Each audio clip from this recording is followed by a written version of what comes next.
17,5 millions de touristes étrangers ont visité Londres l'an dernier, contre 16,5 millions pour Paris. La différence est très nette entre les deux capitales et pourtant.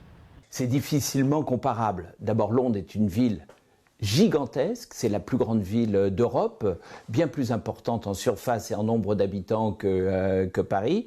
Mais ça n'empêche que Londres est une ville qui a fait un lifting absolument extraordinaire. Depuis les Jeux Olympiques de 2012, Londres est sur la pente ascendante, tout le contraire de la ville lumière.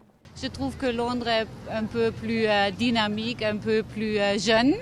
Et pour, par exemple, faire les courses, c'est plus attractif à Londres parce qu'il y a beaucoup de centres où on peut faire bien le shopping. Paris, pour la gastronomie, le vin, les beaux monuments.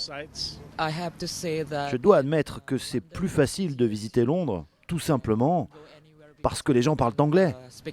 Histoire, architecture, culture, Paris ne manque pas d'arguments face à sa rivale anglaise, mais cela ne suffit plus visiblement. On a une richesse considérable que nous exploitons peut-être pas assez bien. On le dit souvent, à faire des efforts en matière d'accueil, très certainement.